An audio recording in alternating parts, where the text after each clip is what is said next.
Hello मेरे प्यारे students, I hope so कि आप लोग सब बढ़िया होंगे। तो आज की क्लास में हम लोग क्या करने वाले हैं? आज की क्लास में हम लोग एप्लीकेशन नंबर 18 से स्टार्ट करेंगे। लास्ट की क्लास में आपको सर ने पढ़ाया था थ्योरम नंबर 17 तक। ओके, अच्छा, आज के क्लास में स्टार्ट करो इससे पहले आप लोगों से एक क्वेश्चन मैं पूछना चाहता हूँ, एंड थोड़ा सा टाइम निकाल के ना उस क्वेश्चन का आप आंसर देना, बिकॉज ये आपको ही हेल्प करेगा फ्यूचर में।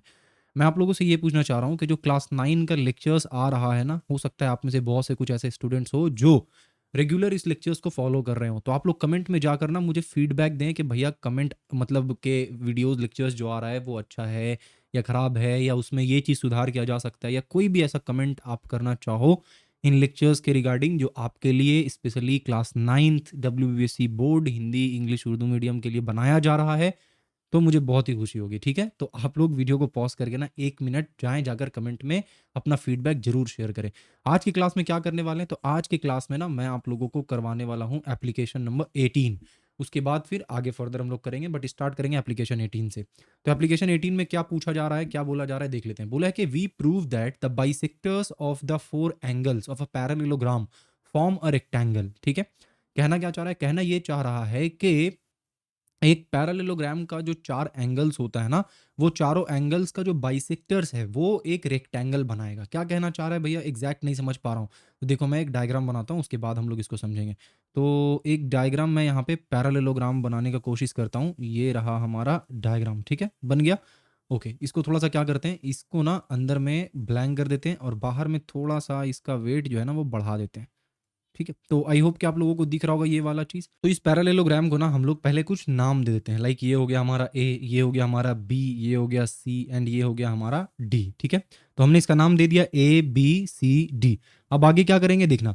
आगे ना यहाँ पे ये बोला गया है कि we prove that the bisectors of the four angles of a parallelogram. मतलब कि यहाँ पे जो 4 एंगल आपको दिख रहा है ना, angle A, angle B, angle C और आपको जो दिख रहा है एंगल डी, ये चारों एंगल का जो बाइसेक्टर होगा, तो इसका मतलब क्या हो रहा है? इसका मतलब ये हो रहा है कि अगर मैं यहाँ पे एक बाइसेक्टर ड्रॉ करूँ, फॉर एग्जांपल अगर मैं यहाँ से एक लाइन कुछ इस तरीके से अगर सीधा ड्रॉ करता हूँ, ठीक है, एंड इसी तरीके से अगर मान लेते हैं कि इसका भी बाइसेक्टर मैं यहाँ से ऐसे करके ड्रॉ करता हूँ, ठीक है, एंड देन यहाँ पे जो हमारे पास बाकी बचा हुआ एंगल्स है ना, एक एक करके सबका बाइसेक्टर्स मैं ड्रॉ करता हूँ। तो इसका बाइसेक्टर्स मैं ड्रॉ करूँगा तो कुछ इस तरीके का यहाँ पे आपको आएगा। ठीक है, इसका बाइसेक्टर जब मैं ड्रॉ करूँगा तो ये कुछ इस तरीके के यहाँ पे जाएगा, एंड इसका बाइसेक्टर को जब एक्सटेंड करूँगा तो वो यहाँ पे आएगा। ठीक है, देख लिया आपने? तो ये क्या हुआ, ये जो मैंने लाइन अभी ड्रॉ किया है ना इस कलर से, ये बेसिकली इस एंगल को बाइसेक्ट कर रहा है, यानी 2 इक्वल हिस्से में बाँट रहा है। ठीक है, अब जो आप पॉइंट्स नया वाला यहाँ पे देख रहे हो ना, उस पॉइंट्स को पहले हम लोग कुछ नाम दे देते हैं। जैसे ये वाला पॉइंट मैं नाम दे दे रहा हूँ एस, ये वाला पॉइंट का मैं नाम दे दे रहा हूँ आर, एंड ये वाला पॉइंट का मैं नाम दे दे रहा हूँ पी, एंड इस वाले पॉइंट का मैं नाम दे दे रहा हूँ क्यू। ठीक है, तो अब मुझे क्या प्रूव करना है ना, मुझे यहाँ पे प्रूव करना है, मुझे यहाँ पे प्रूफ क्या करना है वो लिख देता हूँ। मुझे यहाँ पे ना प्रूफ करना है कि जो आपको यहाँ पे पी क्यू आर एस ये जो दिख रहा है ना, ये पी क्यू आर एस क्या है? ये P Q R S is a rectangle. बस ये चीज़ मुझे प्रूफ करना है कि ये पी क्यू आर एस जो है ना, ये एक क्या है? रेक्टेंगल है। अब ये एक रेक्टेंगल है, ये कैसे प्रूव करेंगे इसको हम लोग अच्छे से देखने वाले हैं। तो यहाँ पे मैं लिख देता हूँ प्रूफ, प्रूफ, और उसके बाद हम लोग इसको प्रूव करना शुरू करते हैं। तो ये जो चीज़ आप देख रहे हो यहाँ पे पी क्यू आर एस जो आप लोग देख रहे हो, इसको प्रूव करने के लिए कि हाँ ये एक रेक्टेंगल है, हमें क्या करना होगा? हमें ना यहाँ पे ये वाला जो एंगल आप देख रहे हो ना, ये एंगल, ये वाला एंगल, ये वाला एंगल एंड ये वाला एंगल, ये सारा का सारा एंगल जो है ना 90 डिग्री होना चाहिए। किसी भी एक रेक्टेंगल का प्रॉपर्टी क्या होता है? किसी भी एक रेक्टेंगल का प्रॉपर्टी ये होता है कि जो उसका चारों एंगल होगा ना, उस क्वाड्रिलेटरल का चारों एंगल जो होगा ना, वो आपका किसके बराबर होगा?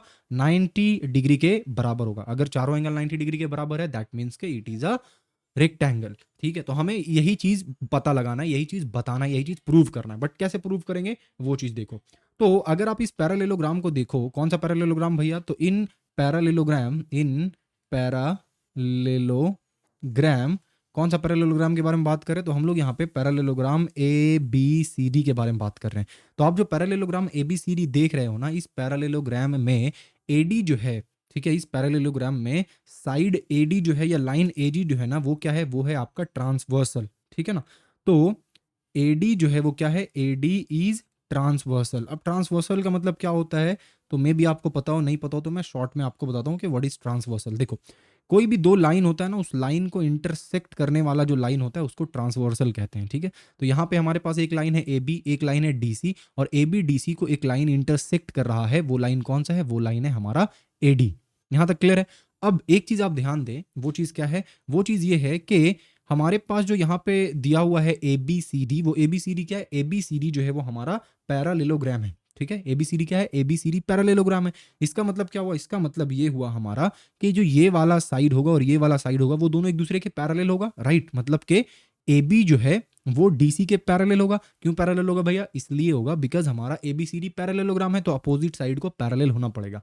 अब क्योंकि ये साइड पैरेलल है एंड एडी जो है वो इस दोनों साइड का इंटरसेक्ट है, तो जो इंटीरियर एंगल्स बनेगा ना, ये वाला एंगल और ये वाला एंगल, ये दोनों जो है बराबर, जब इन दोनों को ऐड कर देंगे ना तो वो 180 डिग्री के बराबर होना चाहिए। ये हमारा प्रॉपर्टी है, ठीक है, कि जो हमारा ट्रांसवर्सल जो है वो जो इंटीरियर एंगल बना रहा होगा वो क्या बन रहा होगा, वो 180 डिग्री के बराबर बन रहा होगा यहाँ पे, ठीक है। तो इसका मतलब ये हुआ कि हमारे पास जो एंगल है, इसका मतलब ये हुआ कि हमारे पास जो एंगल बी ए डी है, ठीक है, बी ए डी का मतलब क्या हो गया, बी ए डी का मतलब हो गया ये पूरा का पूरा वाला एंगल, एंड इसके साथ साथ जो हमारे पास है एंगल कौन सा, इसके साथ साथ जो हमारे पास है angle A D C, A D C, ये ए डी सी कौन सा एंगल है भैया, तो ये वाला जो आप एंगल देख रहे हो this is angle A D C. ये दोनों एंगल कितने बराबर होना चाहिए, तो ये दोनों एंगल बराबर होना चाहिए 180 डिग्री के। क्यों ऐसा होना चाहिए, बिकॉज एडी जो साइड आप देख रहे हो, ये वाला जो साइड आप देख रहे हो, ये साइड दो पैरेलल साइड्स को क्या कर रहा है, कट करते हुए जा रहा है, इंटरसेक्ट करते हुए जा रहा है, और वो दोनों साइड कौन सा है, ए बी और डी सी है, ठीक है ना। तो जो एंगल इंटीरियर एंगल बनेगा वो 180 डिग्री के बराबर होना चाहिए। यहाँ तक क्लियर है।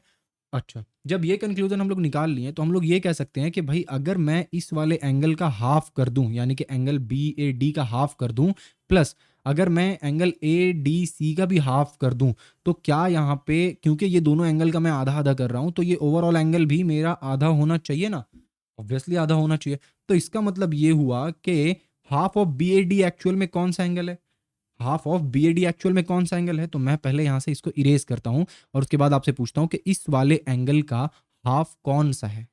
इस वाले एंगल का हाफ कौन सा है हमारा, ये बताइए। तो भैया इस वाले एंगल का जो हाफ है ना हमारा, वो है ये वाला एंगल जो होगा ये इस पूरे बड़े वाले एंगल का आधा होगा। क्यों, क्योंकि यहाँ पे जो आप ये वाला लाइन देख रहे हो, ये लाइन एक्चुअल में बाइसेक्टर वाला लाइन है, यानी ये वो लाइन है जो इस बड़े वाले एंगल को दो हिस्से में बांट रहा है। तो मतलब ये वाला हिस्सा कहीं ना कहीं इस बड़े वाले हिस्से का आधा होगा। ये बात तो एकदम समझ में आ गया।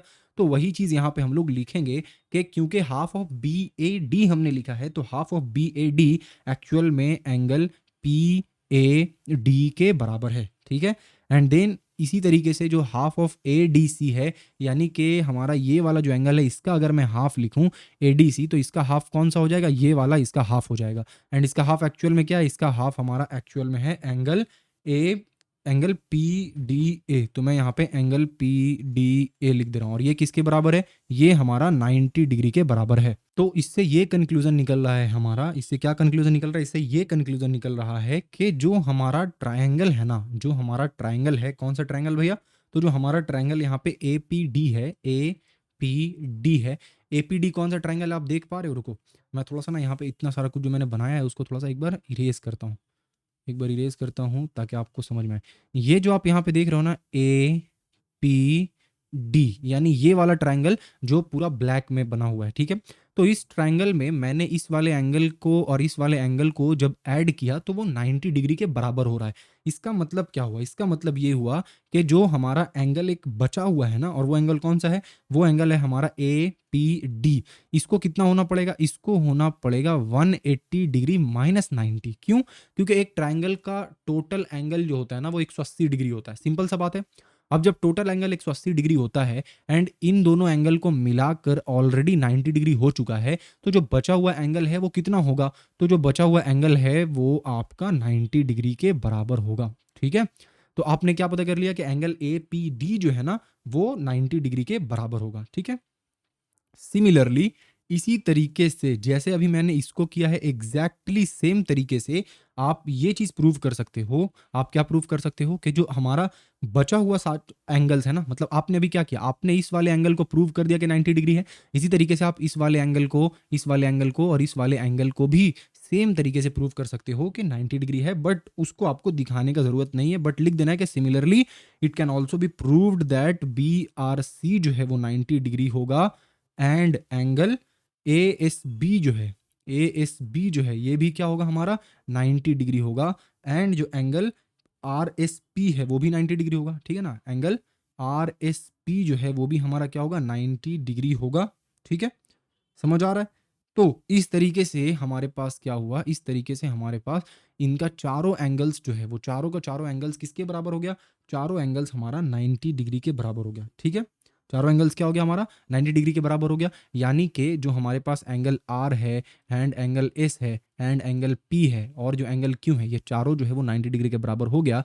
इसका मतलब यहाँ पे मैं कह सकता हूँ, यहाँ पे जगह नहीं दिख रहा है, चलते एक नए स्लाइड में। इसका मतलब मैं यहाँ पे कह सकता हूँ कि जो हमारे पास क्वाड्रिलैटरल है ना, जो हमारे पास क्वाड्रिलैटरल है, कौन सा क्वाड्रिलैटरल है, तो जो हमारे पास quadrilateral P Q R S है ना, quadrilateral P Q R S जो है ना वो क्या है, वो इज अ रेक्टेंगल, वो एक रेक्टेंगल है, ठीक है ना। क्यों रेक्टेंगल है वो आई होप कि आपको समझ में आओ, क्योंकि उसका जो चारों एंगल्स है वो 90 डिग्री के बराबर हमने प्रूव कर दिया है। ओके चलो, आई होप कि आपको ये वाला क्वेश्चन अच्छे से समझ में आया होगा। नाउ आप बढ़ते हैं नेक्स्ट क्वेश्चन की तरफ, एंड ये हमारा है थ्योरम नंबर 18, यानी थ्योरम 18 को प्रूव करते हैं। क्या लिखा है थ्योरम में कि if one pair of opposite sides और sides of any quadrilateral is equal as well as parallel, equal as well as parallel, then the quadrilateral will be a parallelogram। कहना क्या चाह रहा है, इसको एक डायग्राम से हम लोग पहले रिप्रेजेंट करते हैं। तो एक डायग्राम मैं यहाँ पे ड्रॉ कर देता हूँ, ये रहा हमारा डायग्राम, ठीक है। बोल ये रहा है कि अगर मेरे पास कोई एक क्वाड्रिलैटरल है, यानी कि जिसका एक ऐसा फिगर जिसका हमारे पास चार साइड हो, तो अगर कोई एक क्वाड्रिलैटरल है हमारे पास और उस क्वाड्रिलैटरल में जो अपोजिट साइड्स है ना, एक पेयर, यानी कि या तो आपका ये वाला या फिर ये वाला, दोनों में से कोई एक चाहिए हमें, ठीक है। तो दोनों में से कोई एक पेयर अगर इक्वल एंड पैरेलल है, मतलब क्या कहना चाह रहा है, देखो अगर मैं इसका नेमिंग दे दूं, नेमिंग कैसे दूंगा, ये हमारा हो गया ए, ये हो गया हमारा बी, ये हो गया हमारा सी, ये हो गया हमारा डी। तो अगर ए बी सी डी मैं यहाँ पे लिख रहा हूं, एंड दो केस हो सकता है, आइदर ए बी जो है वो आपका पैरेलल है सी डी का, ठीक है ना, कंडीशन ऊपर क्या दिया हुआ है, equal as well as parallel, यानी कि ए बी सी डी के पैरेलल भी है as well as A B जो है वो सी डी के बराबर भी है। ये आपका एक पेयर पॉसिबल हो सकता है, क्योंकि यहाँ पे बोला है वन पेयर। या फिर दूसरा पेयर ये हो सकता है कि जो हमारा ए डी है वो आपका पैरेलल है बी सी का, as well as A D जो है वो आपका बराबर है किसका, बी सी का, ठीक है। ये दो पेयर हो सकता है। मैं क्या कर रहा हूँ, मैं एक पेयर लेकर चल रहा हूँ कि ए बी जो है हमारा ये वाला पेयर, मान लेते हैं कि ये वाला पेयर जो है वो हमारा क्या हो रहा है, यहाँ पे वैलिड है। तो मैं क्या यहाँ पे लिखूंगा, टू प्रूव, यानी कि हमें यहाँ पे प्रूव करना क्या है, तो भाई हमें ना यहाँ पे ये प्रूव करना है कि ए बी सी डी जो है वो पैरेललोग्राम है। क्या प्रूव करना है कि ए बी सी डी जो है वो एक पैरेललोग्राम है। और हमें गिवन क्या है, हमें गिवन ये है कि गिवन ये है कि कोई भी एक पेयर जो है ना उसका अपोजिट साइड एक दूसरे के बराबर है, पैरेलल है। तो मैं वो पेयर को ए बी सी डी मान लेता हूँ कि ए बी पैरेलल है आपका सी डी का, ये हमारा गिवन है, एंड ए बी जो है वो आपका, ए बी जो है वो आपका बराबर है किसका, सी डी का, ठीक है। ये कंडीशन मैंने गिवन मान लिया। अब क्या करेंगे, अब ना यहाँ पे एक कंस्ट्रक्शन करेंगे। क्या करेंगे, एक कंस्ट्रक्शन करेंगे, यानी कि खुद से यहाँ पे एक चीज हम लोग कंस्ट्रक्ट करेंगे। और वो कंस्ट्रक्ट क्या करेंगे, वो कंस्ट्रक्ट ये करेंगे कि ये जो ए और सी है ना इसको ज्वाइन कर देंगे, मतलब कि एक डायगनल ड्रॉ करेंगे सिंपली, ठीक है। तो मैंने क्या कहा, क्या लिखूंगा यहाँ पे मैं लिखूंगा कि एक डायगनल जो है ना वो मैंने ड्रॉ किया। तो diagonal A C is drawn, simple, clear है यहाँ तक। तो मैंने डायगोनल AC को ड्रॉ कर दिया। अब मैं क्या करूंगा, अब मैं इसका प्रूफ लिखूंगा। क्या लिखूंगा, प्रूफ लिखूंगा, ठीक है। अब ये जो मैं प्रूफ लिखूंगा तो कैसे प्रूव करेंगे भाई कि जो ये जो हमारा ए बी सी डी जो है ये एक पैरेललोग्राम है, और हमें गिवन ऑलरेडी है कि ए बी सी डी एक दूसरे के पैरेलल है, एंड ए बी और जो सी डी है ये एक दूसरे के बराबर है। तो देखो पैरेललोग्राम का प्रॉपर्टी क्या होता है कि जो अपोजिट साइड्स होता है वो इक्वल एंड पैरेलल होता है। तो ये दोनों तो हमें ऑलरेडी दिया हुआ है कि इक्वल एंड पैरेलल है। हमें क्या करना होगा, हमें सिर्फ इतना प्रूव कर देना है कि ये जो दोनों साइड्स है ना, ये और ये जो साइड्स है ना, ये दोनों एक दूसरे के पैरेलल है, ठीक है। हमें बस इतना प्रूव करना है। अगर ये हमने प्रूव कर दिया देन ये ऑटोमेटिकली प्रूव हो जाएगा कि ABCD पैरेललोग्राम है। बट उसको कैसे प्रूव करेंगे वो चीज़ हमें यहाँ पे देखना होगा। देखो अगर आप यहाँ पे ट्राइंगल को देखें, प्रूफ में मैं लिखता हूँ कि इन ट्राइंगल हमारे पास दो ट्राइंगल है, ठीक है। डायगोनल ड्रॉ करने से दो ट्राइंगल हो गया, और वो दोनों कौन कौन सा है? एक ट्राइंगल आपको दिख रहा है ए बी सी, और दूसरा ट्राइंगल आपको क्या दिख रहा है? दूसरा ट्राइंगल आपको दिख रहा है सी डी ए, ठीक है। दूसरा ट्राइंगल क्या दिख रहा है? C D A. तो एक ए बी सी हो गया, एक सी डी ए हो गया, ठीक है। ये चीज़ क्लियर है। तो ये जो दो ट्राइंगल है ना, इसमें हमारा ए बी जो है वो बराबर हो जाएगा किसका? सी डी का। ये ऑलरेडी हमारे पास गिवन है, आप देख लो, गिवन में मैंने ऑलरेडी ये चीज़ लिखा है। तो ये जो आप देख रहे हो यहाँ पे ट्राइंगल, एक ट्राइंगल हमारा, वन सेकेंड, एक ट्राइंगल हमारा ये वाला है, एक ट्राइंगल हमारा ये वाला है। ये दोनों ट्राइंगल में ये साइड और ये साइड एक दूसरे के बराबर है, ये ऑलरेडी गिवन है, ठीक है यहाँ तक, ओके। एंड जो हमारा ए सी साइड है, ए सी इज कॉमन साइड, इसमें तो कोई डाउट नहीं है, दोनों में ये साइड प्रेजेंट है, तो ए सी जो है वो हमारे पास कॉमन साइड है, यानी ये वाला साइड दोनों ट्राइंगल में प्रेजेंट है, ठीक है। अब अगर आप एक चीज ध्यान से देखें तो एसी जो है ना, एसी लाइन जो आप यहाँ पे देख रहे हो, ये एसी लाइन हमारा ट्रांसवर्सल हो रहा है, ठीक है ना। मतलब कि मैं ये लिख सकता हूँ कि एंगल एंगल बी ए सी जो है हमारा वो बराबर होगा एंगल ए सी डी का, ठीक है। ऐसा क्यों हो रहा है? ऐसा इसलिए हो रहा है कि ए बी जो है हमारा पैरेलल है किसका? सी डी का, एंड ए सी जो है वो आपका ट्रांसवर्सल होगा, ठीक है। समझ आ रहा है? मतलब कि एंगल बी ए सी बराबर होगा एंगल ए सी डी के। क्यों होगा बराबर? क्योंकि ए बी सी डी एक दूसरे के पैरेलल है, और ए सी जो है वो हमारा ट्रांसवर्सल लाइन है। तो ट्रांसवर्सल लाइन का प्रॉपर्टी क्या होता है कि ये वाला जो एंगल होगा और ये वाला जो एंगल होगा वो एक दूसरे के बराबर होगा। वो जो जेड वाला एंगल बन रहा होगा ना, ऐसे जब कोई चीज़ होता है ना, और ये साइड एक दूसरे के पैरेलल होता है, तो ये वाला एंगल एक दूसरे के बराबर होता है, ठीक है ना, ऑल्टरनेट एंगल्स। तो अब यहाँ पे क्या हो गया कि इस ट्राइंगल में तीन चीज आपने क्या देखा कि एक दूसरे के बराबर है। तो हम लोग कह सकते हैं यहाँ पे इजीली कि ये जो हमारे पास triangle given A B C, and ये जो ट्राइंगल हमें दिया हुआ है ए बी सी के साथ ट्राइंगल सी डी ए, ये दोनों ट्राइंगल क्या है? ये दोनों ट्राइंगल कॉन्ग्रुएंट ट्राइंगल है, ठीक है। अब कैसे कॉन्ग्रुएंट ट्राइंगल हुआ? तो ये कॉन्ग्रुएंट ट्राइंगल हुआ है साइड एंगल साइड प्रॉपर्टी से, ठीक है ना, क्योंकि दो साइड और एक एंगल क्या है? आपका बराबर है। तो जब ऐसा हुआ है तो यहां से एक और कंक्लूजन निकलेगा, और वो कंक्लूजन क्या निकलेगा? वो कंक्लूजन ये निकलेगा कि जो हमारा एंगल ए सी बी है, क्या है हमारा एंगल ए सी बी, यानी ए सी बी मतलब कि ये वाला एंगल जो है वो बराबर होगा इस वाले एंगल का, ठीक है। यानी एंगल ए सी बी जो है वो बराबर होगा किसके? वो बराबर होगा एंगल डी ए सी का, ठीक है। तो पहले इसको मैं इरेज करता हूँ। एंगल डी ए सी के बराबर होगा। क्यों बराबर होगा? इसलिए बराबर होगा क्योंकि ये आपका बेसिकली करेस्पॉन्डिंग एंगल है। क्या है ये आपका करेस्पॉन्डिंग एंगल है, ठीक है। समझ आया? करेस्पॉन्डिंग एंगल किसका है भाई? तो कॉन्ग्रुएंट ट्रायंगल का करेस्पॉन्डिंग एंगल है, इसीलिए बराबर होगा। तो अब अगर आप ध्यान से देखो यहाँ पे, तो क्या चीज दिख रहा है हमें? हमें ये दिख रहा है कि AC जो है, हमें क्या दिख रहा है कि हमें दिख रहा है कि AC जो है ना, वो दो लाइन BC एंड AD, दो लाइन, पहले मैं सबको यहाँ से इरेज करता हूँ, उसके बाद आपको समझाता हूँ कि मैं बोलना क्या चाह रहा हूँ। तो यहाँ पे मैं सब कुछ इरेज कर दे रहा हूँ, ठीक है। अब यहाँ पे जो दो लाइन है ना, AD एंड BC, ये जो दोनों लाइन आप देख रहे हो ना, ये दोनों लाइन के लिए AC जो है वो क्या है आपका? AC जो है वो आपका ट्रांसवर्सल है, ठीक है ना। ये जो AC आप देख रहे हो ट्रांसवर्सल है, क्यों? क्योंकि आपका ये AD as well as BC दोनों को कट कर रहा है, ठीक है यहाँ तक, ओके। चलो, एंड इसके कट करने के बाद में जो दो ऑल्टरनेट एंगल हमारा आया है, वो दोनों ऑल्टरनेट एंगल एक दूसरे के बराबर आया है, ठीक है ना। ये जो हमारा ये जो कट कर रहा है, कट करने से ये वाला एंगल एंड ये वाला एंगल, ये कौन सा एंगल है भाई? ऑल्टरनेट एंगल है। और ऑल्टरनेट एंगल बराबर आने का मतलब ये होता है कि वो जो दो साइड है ना, वो जो दो लाइन है ना, एक दूसरे के पैरेलल है। मतलब अगर एक लाइन ऐसा है और एक लाइन ऐसा है, और मैंने एक ट्रांसवर्सल ड्रॉ कर दिया, ठीक है, यहाँ तक एकदम समझ में आ रहा है। तो जब मैंने यहाँ पे एक ट्रांसवर्सल ड्रॉ किया, ड्रॉ करने के बाद अगर ये वाला एंगल और ये वाला एंगल एक दूसरे के बराबर हो जाता है, तो इसका मतलब ये हुआ कि ये वाला जो लाइन है और ये वाला लाइन है एक दूसरे के पैरेलल है, तभी बराबर हुआ है। तो इसका मतलब ये हुआ कि मैं अगर यहाँ पे एक नया स्लाइड लूँ और आप लोगों को बताऊँ, तो इसका मतलब ये हुआ कि देयरफॉर जो हमारा एंगल बी साइड BC जो है ना, वो हमारा साइड AD के पैरेलल हो गया, ठीक है।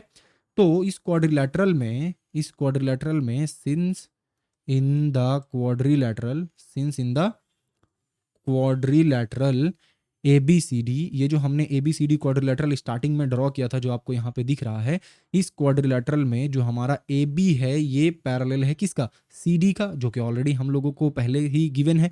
एंड जो हमारा अभी हमने प्रूव किया वो चीज़ क्या किया कि बी सी जो है ना वो भी ए डी का पैरेलल है, ठीक है। तो देयरफॉर मैं लिख सकता हूँ ना, क्योंकि अपोजिट जो साइड्स है वो क्या हो गया, एक दूसरे के पैरेलल हो गया अपोजिट साइड्स, और पैरेललोग्राम का प्रॉपर्टी ही यही होता है। तो इसका मतलब ये हो गया कि ए बी सी डी जो है वो क्या है, पैरालेलोग्राम है। क्या है, पैरालेलोग्राम है। क्लियर यहाँ पे। और इस तरीके से हमारा ये चीज़ जो है वो क्या हो गया, प्रूव हो गया। सो आई होप कि आपको समझ में आया हो क्वेश्चन बहुत ही अच्छे से।